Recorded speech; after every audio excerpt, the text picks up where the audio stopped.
Mga brother, dadaan tayo din ngayong gabi. Tingnan natin ang itsura nito sa gabi. Itong zigzag road dito sa may boundary ng Ibaan at saka ng Batangas City, dito sa Mitinga itaas, mga brother. Yan, ito na. Ito na yung pagbaba natin dito sa zigzag, mga brother, no? Medyo madilim-dilim nga lang dito.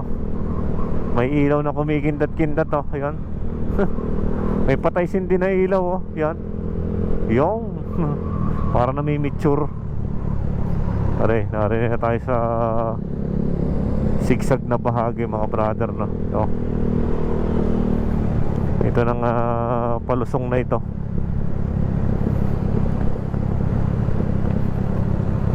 Kompleto naman sa mga ilaw dito. Yan, hindi ganun kadilim.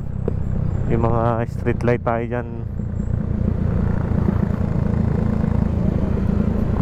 Yun, may ilaw. Ang hindi lang natin alam, mga brother, ito sa pagtaas, doon parang madilim pero ito Sabang Bridge at night, boundary ng Batangas City tsaka ng Ibaan.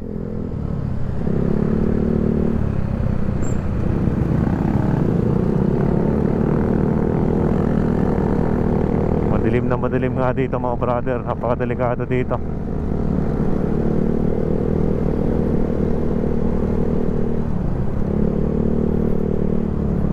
Ngayon,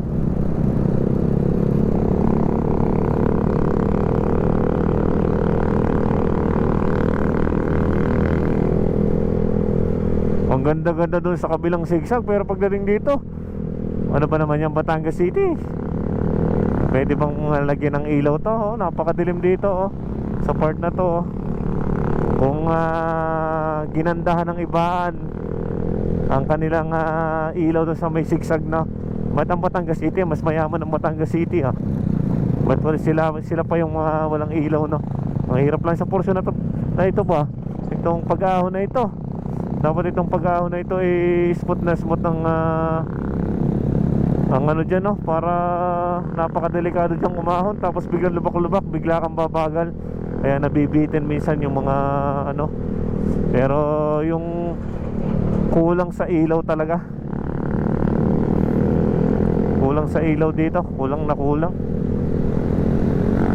Pero pagdating naman dito, okay naman dito sa may mismong highway ng ng Tinga itaas. Pero pagdating naman doon wala. Sa may zigzag, kung saan yung napakadelikadong part, doon sila walang ilaw, mga brother, no? Kaya sana maparinggan tayo at magkaroon ng zigzag, magkaroon na ng ilaw doon, mga brother, no? Yun.